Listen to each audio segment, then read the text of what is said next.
Testing, testing. All right. Well, thank you everyone for coming. We appreciate it. And for those who are going to be dialing in online, we thank you for your time here. A couple of things before we get started. I'm Fred Schaefer. I'm the chairperson of the Adult Ed Committee.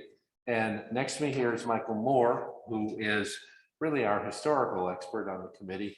And next to him is our guest, Walt Matis, from the Fairfield Museum and History Society or Historical Center. I'm not quite sure which is right, but in any event, so our charge has been to begin to offer a series of events that will help the congregation understand something of the history of our congregation and obviously the town itself. So Walt is here to help us with this one. And there's a variety of topics that we expect to cover here. First, we'll probably begin with the Pequot Wars, which are necessary to understanding the founding of Fairfield. Then there's this famous character, Roger Ludlow. He comes into the story here. Along the way, in the early days of the town, there were some witch trials, which is perhaps not our highest moment. But finally, we will get to the conditions that led to the formation of Greenfield Hill Congregational Church and other churches in the area. The format is going to be a conversation / interview between Mike and Walt. And we ask, I know you're going to have questions. This audience always does, but let's see if we can hold them till the end. And then we'll kick it off and let the conversation begin. Michael, over to you.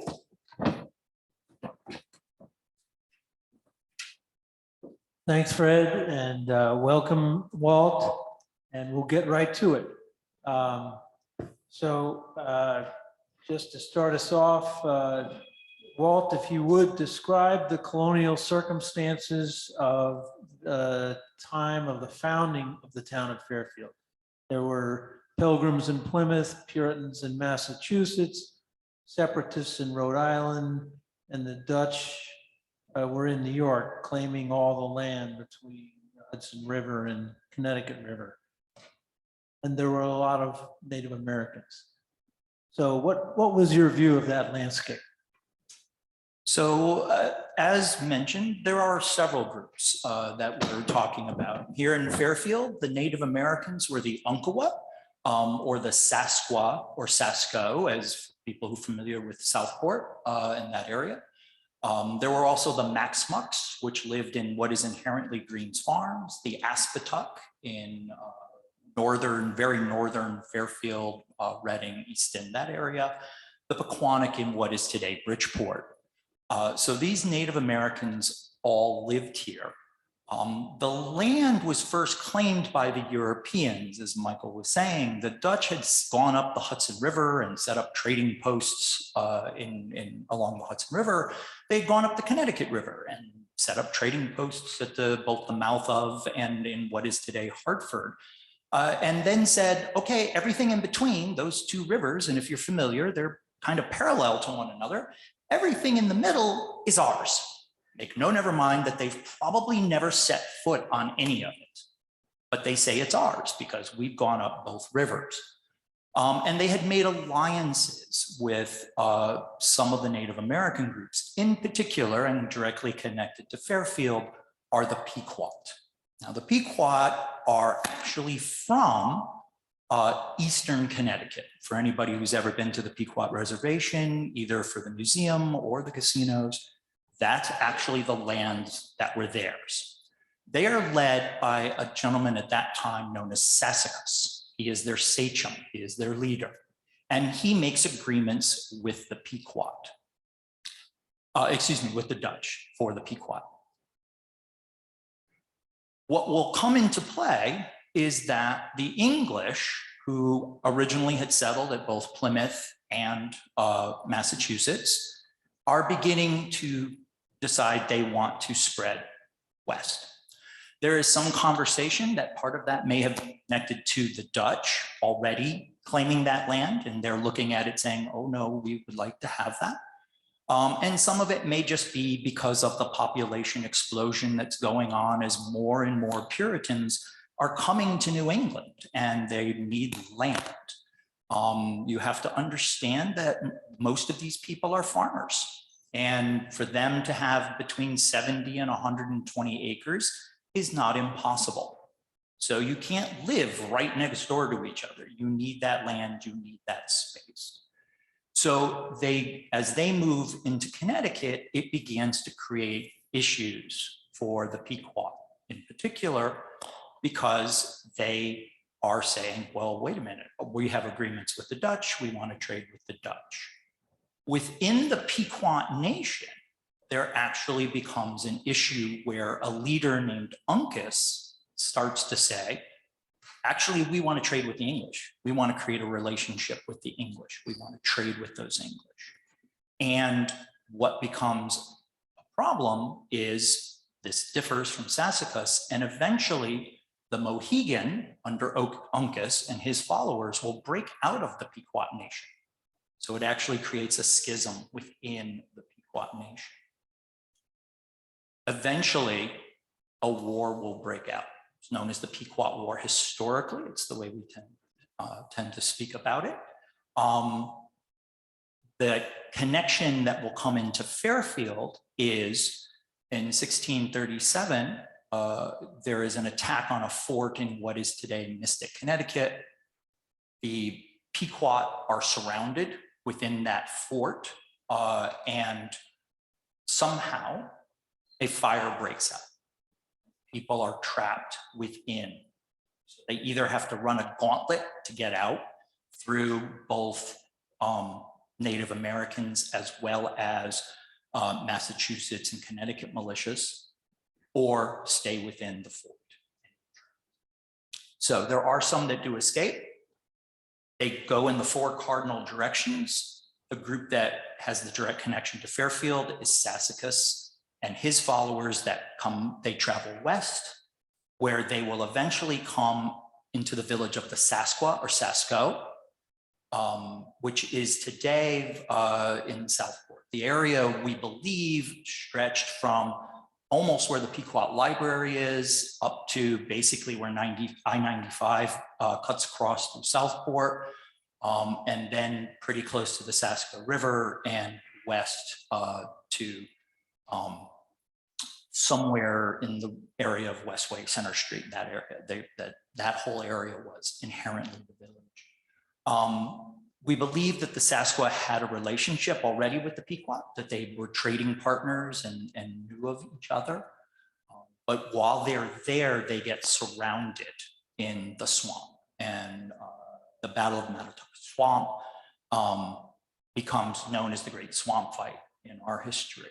But that is the Pequot's connection to Fairfield and how that connection. But it also brings into the story, as Michael mentioned, Roger Ludlow. He is one of the English who actually fighted that battle, and we believe may have been the first time he saw this.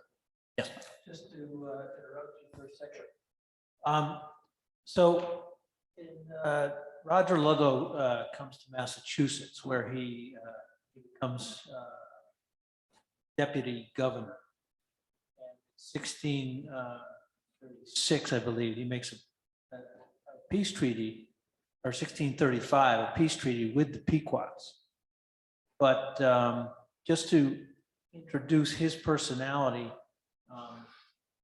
for starters, there weren't any Puritans or in this area prior to this military conflict, to this war. And Roger Ludlow gets involved in the war. But if you would, this is a good time to describe what kind of person he was, how he came to be involved in the war, and how the war affected him, what he saw here that drew him back after the war. Just for people following dates, there was a peace treaty in 1635. The war begins 1636 to 37 is the final battle. So tell us about Roger Ludlow. One of the challenges with Roger Ludlow is we don't have any journals or diaries that he kept where we could say, oh, this is how Roger Ludlow thinks about, things. I will be honest, I most often describe Roger Ludlow as a type A personality. As Michael mentioned, he's a lawyer, he is a magistrate, he also does serve in some military capacities. He's definitely an early leader in both Massachusetts and here in Connecticut, and of course, eventually in Fairfield. So he's definitely a man of action and definitely looks to get done what he wants to get done. I am sure if you agreed with his opinions and his thoughts and he was doing, something that you liked, it was great. He was probably an awesome person to have in your circle. We do know, and this will come up later, that there's also issues that if you don't get along with Roger Ludlow, that life can be very, very difficult for you. He is powerful enough and does have the capability to make things challenging. His connection to the Pequot War is, we don't believe he's at the Battle of the Mystic Fort. There's no records that support that or that he had fought in the war up until that point. But we do know that he does fight here or in Southport, what's today Southport, at the battle there as one of the combatants. It's unclear why specifically he decides at that time that he's going to be part of that particular expedition, but it's not uncommon for many men who are living here at that time to engage in military actions. We were almost expected to it sometimes. So that is his connection. And it's believed that it's once again, it's the first time that he ever sees this area. He definitely seems to recognize the landscape as a landscape that has already been cleared. Some people believe that is where the name Fairfield may have come from, that the Native Americans, the Umpqua, had cleared areas for their own farming. And he saw that as advantageous. We were near the water, which he recognized as advantageous.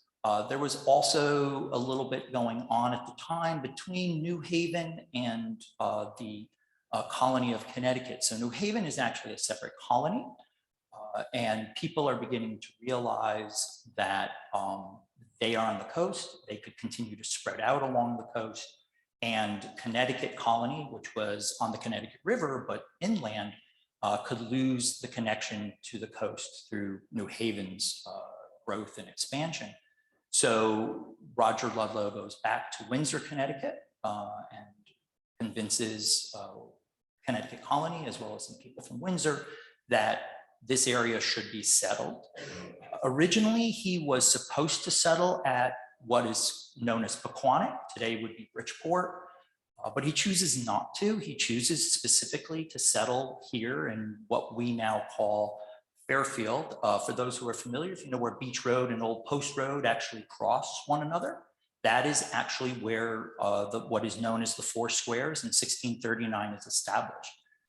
So that is where that first group of settlers under Roger Ludlow are actually going to settle.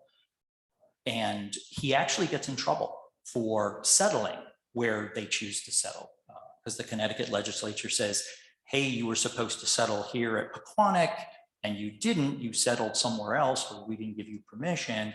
And his excuse, if you will, was that he said, well, I felt I stayed within my directive, or the spirit of my directive, but I didn't do exactly what I was told. But he is fined, he is punished and fined for it. So 1639, the town of Fairfield is founded.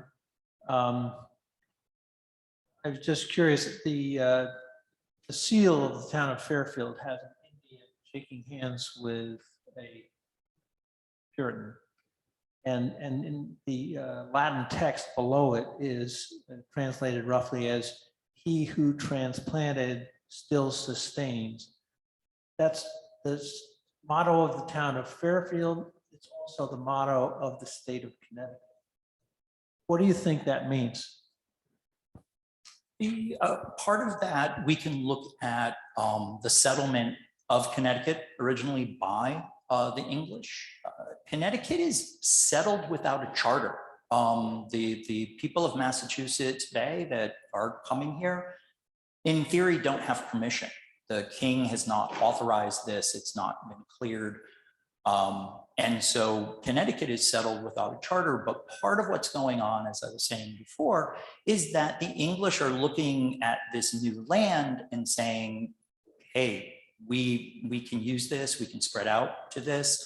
And the more we transplant, we hive off groups of individuals and they're able to go to other areas, the better we will sustain, the better we as a group will grow, develop, and be able to advance. And Fairfield, as well as Stratford, is actually settled in 1639, Milford, Guilford.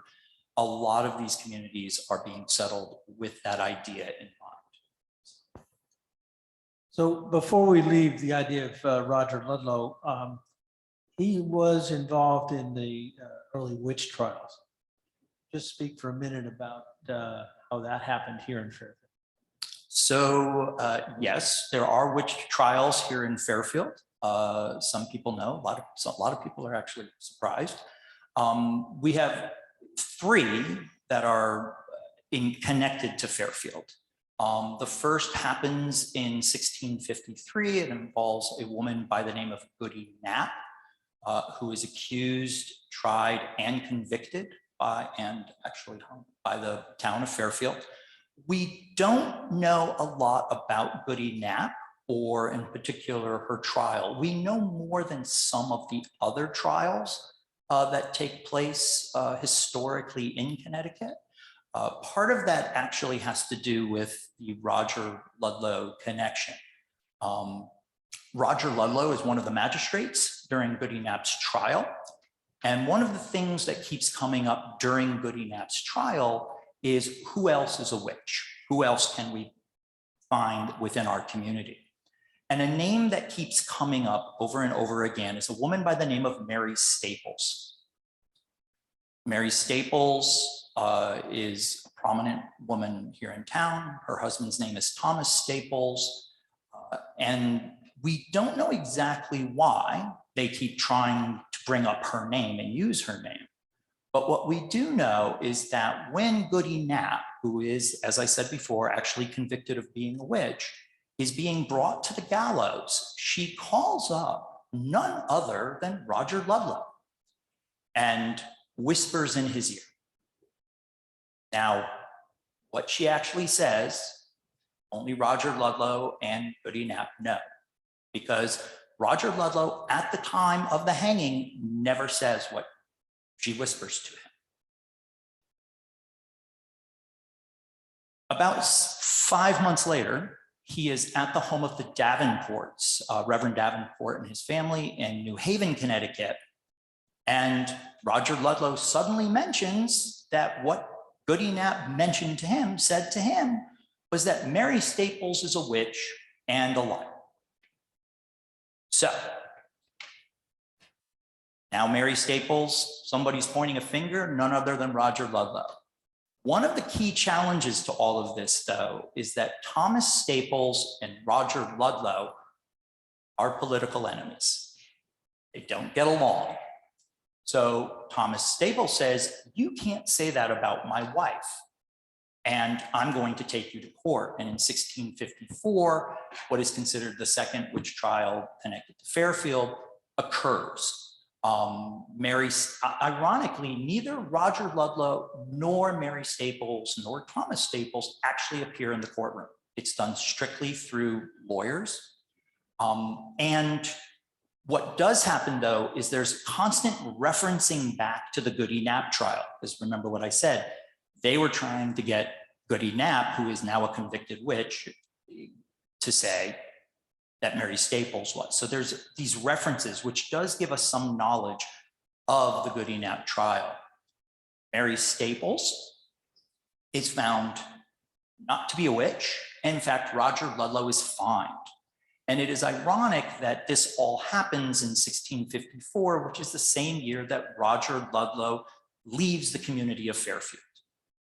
He will go to Virginia for a short time. He has a brother that lives there.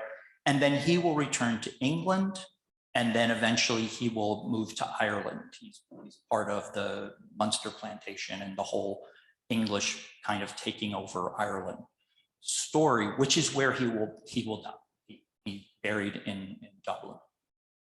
But it sets up this stage for this second trial. Move forward to 1692, same time as the Salem witch trials. There's a young girl named Catherine Branch who actually lives in Stamford, and she begins to have fits. And they check her medically. They don't feel there's anything medically wrong with her. So then the questions begin to be asked, are you bewitched? Now, what little we know about Catherine Branch, we believe that she's between the age of 14 and 16 years old. She's a serving girl in the home of the Westcotts. And suddenly everybody's asking all these questions. We don't know anything about her personally. We don't know, did she have epilepsy? Did she have some other, mental ailment or physical ailment that might have been causing it? But right away, of course, they're looking to the concept that this is she's bewitched. At first, she doesn't name names, but she does eventually begin to name names. The two main characters to the whole story is a woman by the name of Elizabeth Clausen, who is a neighbor of the Westcotts. Also, the Westcotts had some bad dealings, if you will, with the Clausens and had some issues with them. The other name that's a big deal is Mercy Disbrow. Now, as I said, this starts in Stamford, but the trial actually ends up happening in Fairfield because in 1666, Fairfield is made the county seat. The county courthouse is roughly where today we think of Old Town Hall. The county jail is actually about the same spot that St. Paul's Church is located. So because this is a capital case, they bring the trial to Fairfield. Just as an extra note, understand at this time, in 1692, Fairfield's borders are the Saugatuck River in the west, Park Avenue in the east, the coast, right, Long Island Sound, almost to the Reading-Bethel borders. All of that is basically considered Fairfield. They consider that their territory. Now, a lot of it isn't settled yet. We'll talk a little bit about how that happens, but it's all considered part of Fairfield. So Elizabeth Clausen, who today would have actually lived in the Campo section of Westport, Mercy Disbrow, who would have lived in the Campo section of Westport, actually lives in the Campo section of Fairfield at that time.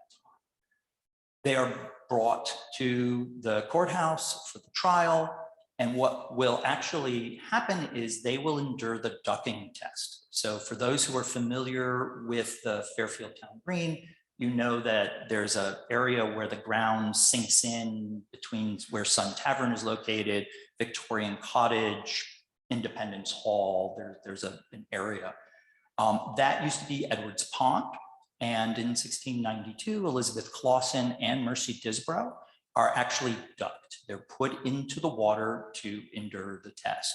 And the basic rules of the test are, if you float, you're a witch. And if you sink, well, you're not a witch. So I have to ask, how many of you think they floated? How many of you think they sank? Floaters win.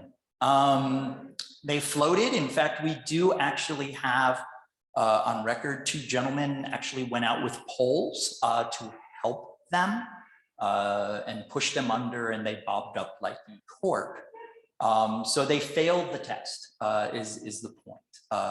We can talk maybe later about whether it's a good test or not, but just understand that whether or not that was a fair way to do it is another question. But they failed the test. The short story, nothing happens. Unlike Salem, which, as I said, is concurrent, it's happening at the same time. Neither one of the women are killed. Neither one of them died as part of the trial. Elizabeth Clausen, part of what helped save her is that 76 people from the town of Stamford, as I said before, which is where she was actually from, signed a letter that basically said, we know Elizabeth Clausen, we're not sure why everybody's upset with her, we think she's a good person. And the court actually takes this into account and says, okay, we're gonna let you go. You can. Mercy Disbrow is actually convicted to die. She's actually convicted and has sentenced that she should die. Luckily, Mercy has some wonderful friends, we should all have friends like this, who bring up a point that during the trial, they actually stopped the trial here in Fairfield and they moved the magistrates and the jurors all up to Hartford, where they have a discussion about the trial and what's going on. And then they come back to Fairfield. Well, what happens is one of the jurors doesn't make the full trip. And so her friends say, wait a minute, you can't do that. You can't change this juror in the middle of the trial. And fortunately, the Connecticut legislature, it takes them 3 extra months, but the Connecticut legislature says that's correct. We can't do that. Your trial was wrong, it was flawed, and ergo, you're free to go. So we know that she, now understand by that point, she in particular, but Elizabeth Clausen, both of them had been in prison for almost a year by that point. So they were held during that whole time, but luckily neither one of them die in accordance to the witch trial. So picking up on your idea about the size of Fairfield at that time, which is roughly all the way to Stratford, all the way to Westport, all the way up to Bethel, very large town. As Puritans are like to do, it's towns founded 1639.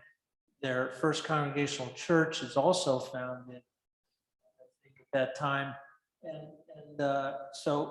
But it's got a very large piece of real estate. So talk about what that was like and how that evolved into things like other churches being founded. So what happens is, obviously, when it's First Church would have been known as Prime Parish eventually as other parishes grow. But First Church begins in 1639. We believe Roger Ludlow, probably for the first 4 or 5 years, was the minister. He was, acting in that role. What we do know is that in 1645, 44, late 44, early 45, a group of individuals under Reverend Jones will come from Concord, Massachusetts. Yes, the place of the grape.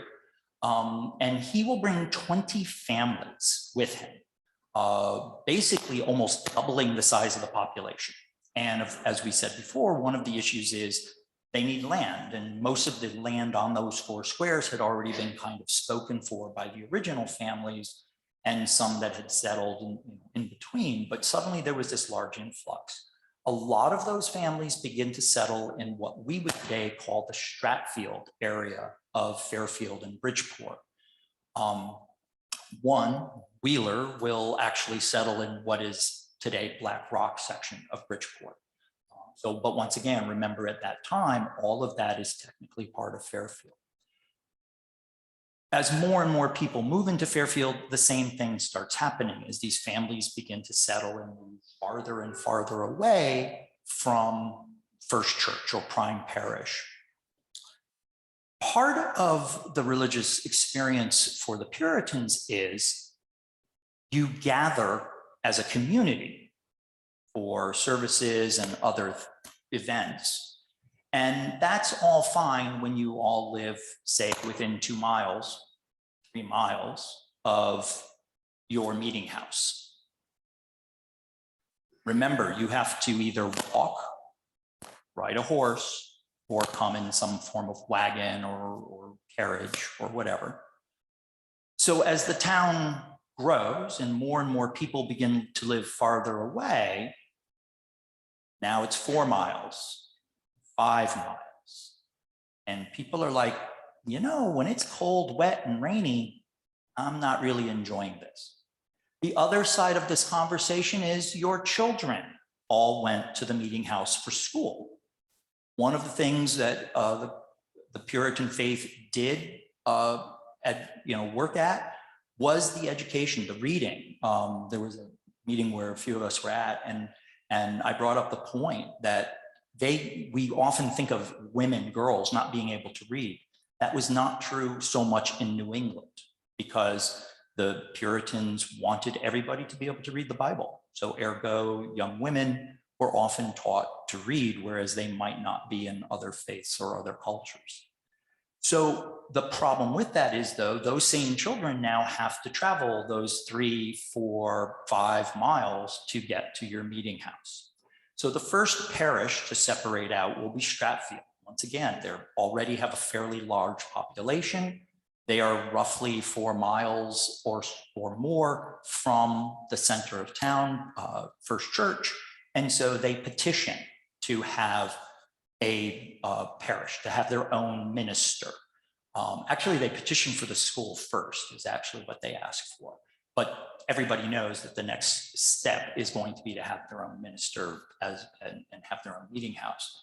Now, the challenge with this is that Prime Parish, and this is true here in Fairfield, but it's true in many other communities, part of what that changes is your tax base. The taxes that are being paid into the church itself, you're now pulling that money out because if they have their own minister, those taxes will now go to pay for that minister and anything else that needs to happen for their church.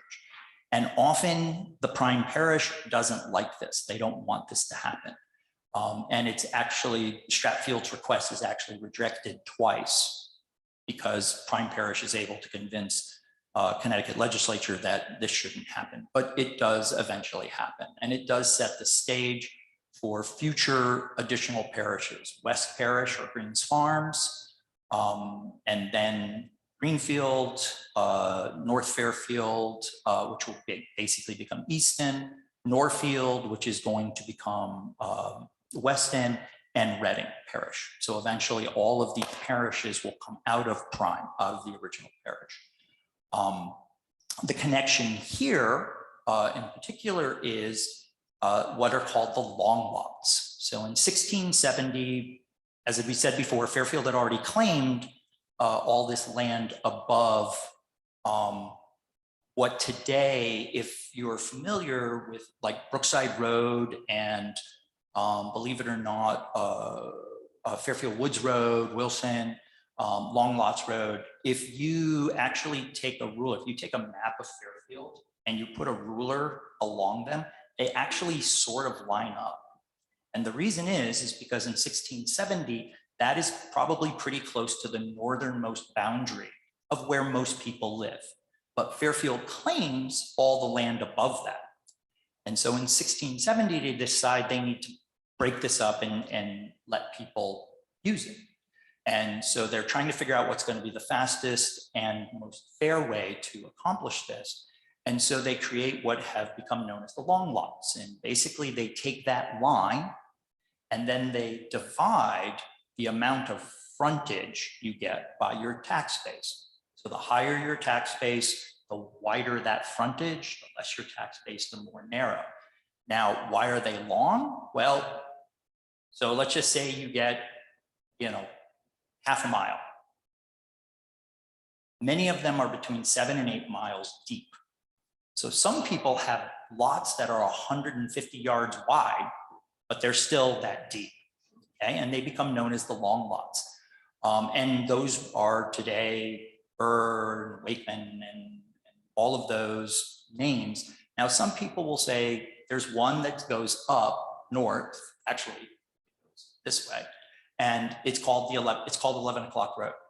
The truth is all of those roads became known as the 11 o'clock roads. And the reason is because when you look at Fairfield, they actually go this way. They don't literally go straight up and down. So they are often known as the 11 o'clock roads. That's where the term comes from. But with that division, now people can begin to settle in this area. And the Burrs are one of those big families, hence Burr Street, and other families who have large frontages begin to settle in this area. And I don't know if you guys know this, but you're a little far from the center of town. So once again, people, especially in that late 17th, early 18th century, begin saying, hey, this is a long trek to go to the center of town, to go to services or whatever else. And so eventually they will say, we wish to have our own parish, which will be granted in 1725. Well, thank you very much, Walt. It's Fred. Are you going to field some questions now? Absolutely. Sure. This is an inquisitive group. So who's got the first question?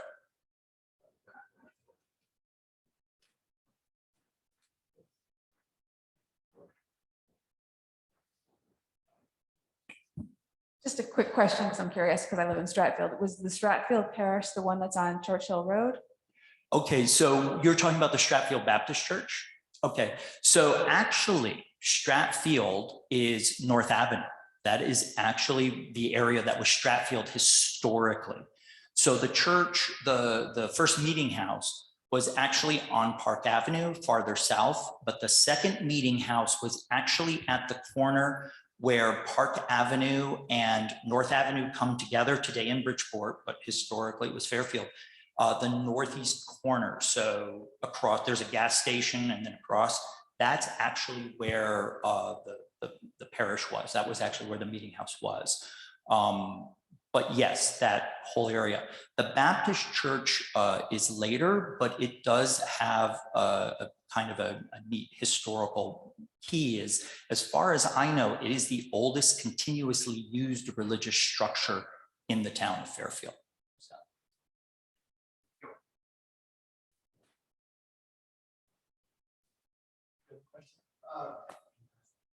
Can you speak to the effect when the court center of this huge expanse?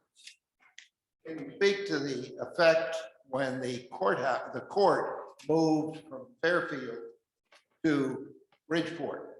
what that did to the town of Fairfield?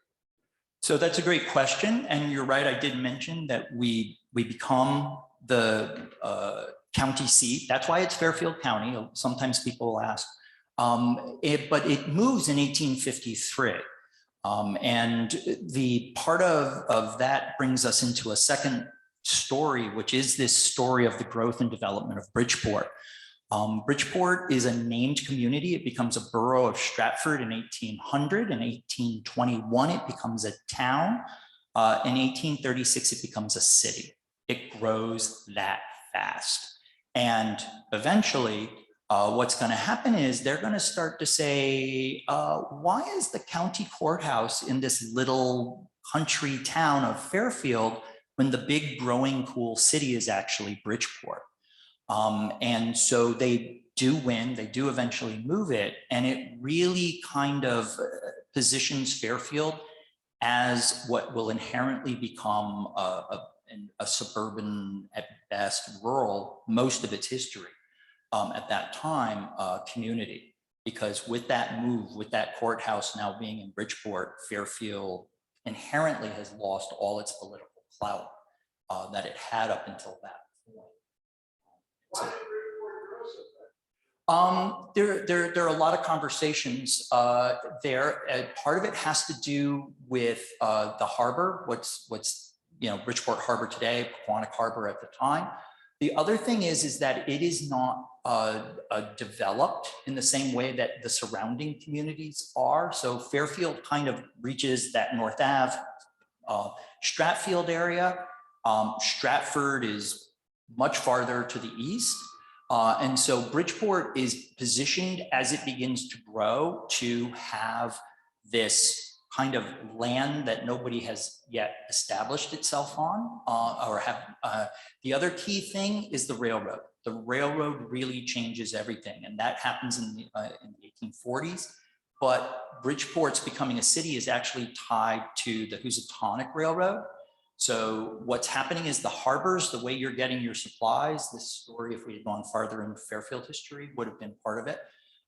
So Greenfield Hill, you're here growing things, but you need to get it to harbor, because from here, it's got to go to New York, it's got to go to Boston, it's got to go to the West Indies, and you have to be able to get to those harbors. And once again, in Fairfield, it's those 11 o'clock roads. It's those roads that are going to take you from the northern parts of Fairfield down into either Mill River / Southport Harbor, or at one point Black Rock Harbor, which is once again part of Fairfield. The railroads begin to take that over in the 1830s. That becomes key to their story. And Bridgeport not only gets the Housatonic Railroad to come in, but eventually when the New York, New Haven is built in the 1840s, they are able to connect. So now you have a railroad that connects you to New York, as well eventually to Boston, but also into the northern areas. So it just becomes this huge center of business, and it grows from there. Just some clarification. You Sure. talked about churches breaking away from the premier or first church congregation or other churches. It was my understanding, though, that the North Fairfield Church, now Easton, broke away from this church, not from the first. That I'm not sure about. I'm not in a position to answer that. I know it's considered a daughter parish of the original prime parish. One of the things, and Michael and I have actually had Michael may actually know a little bit more. I've never gone into all the reasons that every parish gets formed. Now I use distance. That's the most obvious and the one that often comes up. There can also be other reasons that people choose to belong to one parish versus another. But I can't speak to whether, that. Do you know anything about that? Okay, all right, that's fine. So I'm sorry about that. Yes. I was always a little about the first church here was congregational, but these are English people, and then you have the Episcopal Church, obviously from the English, also English people, and 1707 in Stratford, parish established in the Episcopal diocese in Correct. 1707. So I'm just confused about those two terms of that Episcopals versus the congregational. Okay. So it's a great question, and it really does come to play for those of us who live in New England in particular. So the first Episcopal Anglican/Episcopal church actually in Fairfield is until 1725. Yes, they are all English. The key to the Puritan church is the word Puritan. Okay, part of where that term comes from is they are looking to purify the church. In particular, they are looking to purify the Anglican church, which they don't feel has separated itself enough from the papacy.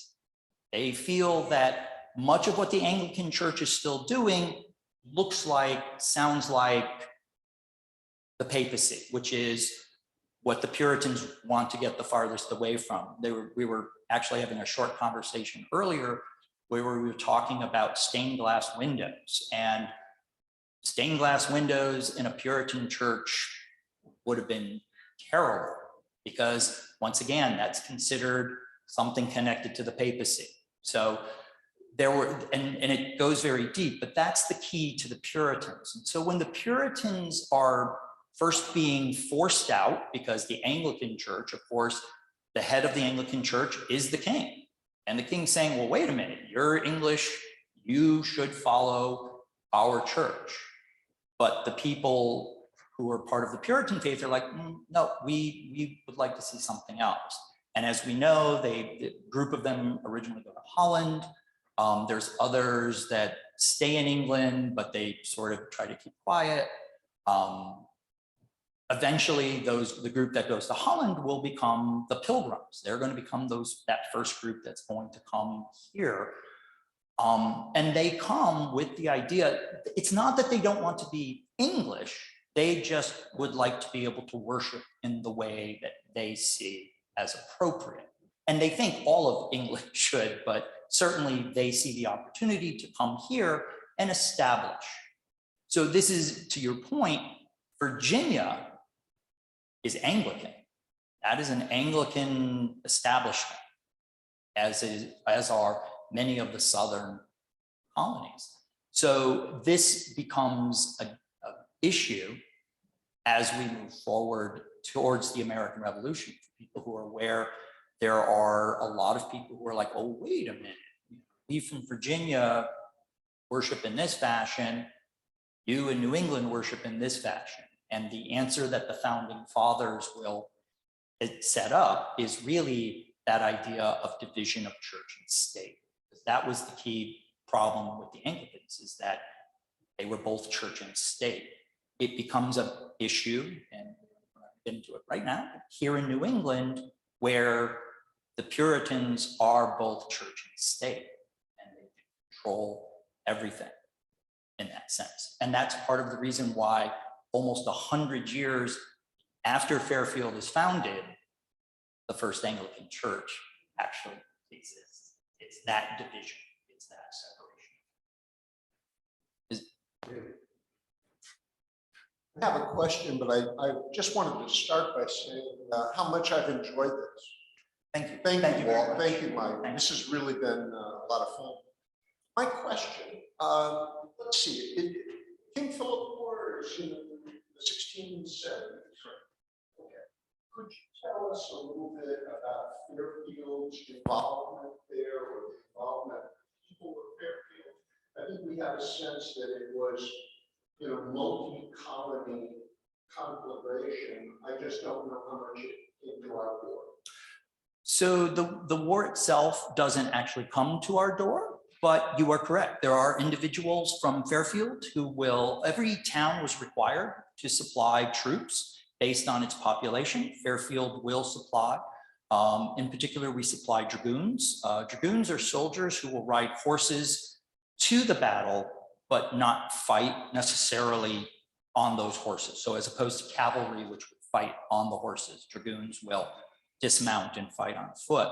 And they do go up to Hartford, where from there they'll be issued out to Massachusetts. They're involved in some smaller skirmishes, but overall they're not part of a larger battle. But the people here are certainly aware of what's going on and the fact that, that there are men from Fairfield that are participating.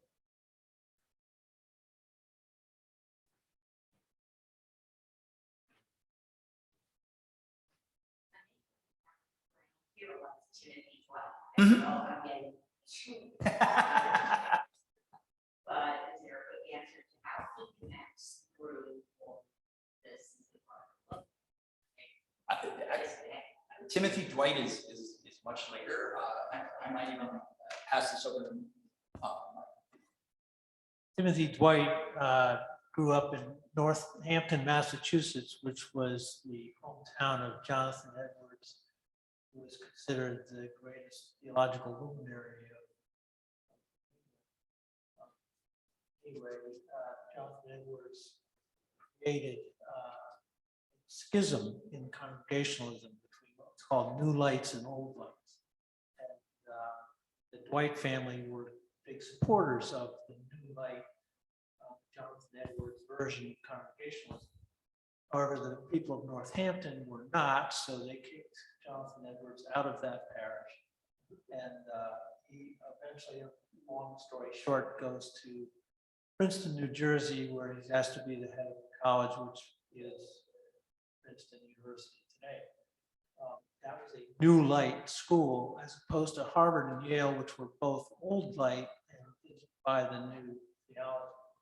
Anyway, Jonathan Edwards' grandson was Timothy Dwight, who goes to Yale, gets his education, comes here in his dates are 1750. He dies in 1818. He comes here, serves here for 14 years, and then goes to become president. But no tie to Roger Ludlow. I would guess he was absolutely a New Light and fond of his grandfather. So, Well, I have a really picky question about the spelling of Ludlow's last name. We see it with an E around here. Everything else you look at, you see pictures of his grave in Ireland. There's no E. What's up with the E? So that's a great question. And I do get it often when I do walking tours in particular.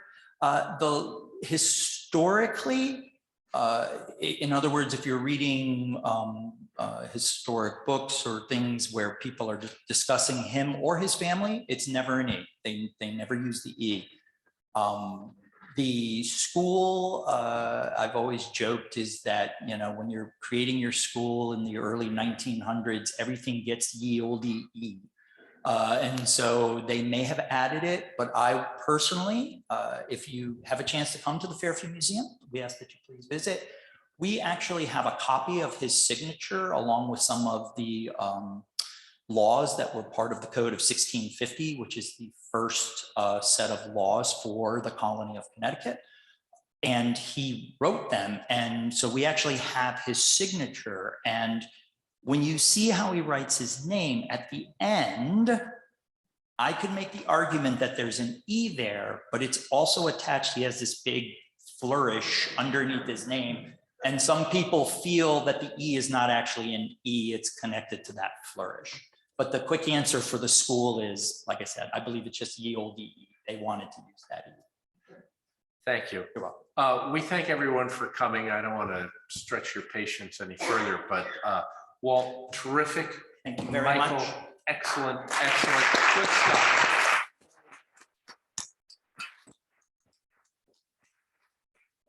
This will be available on the website should you need more or want to go back and revisit various points. But again, thank you very much. You've been a great audience. We appreciate your support.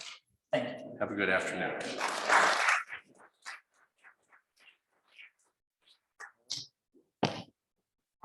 Well done. That was terrific.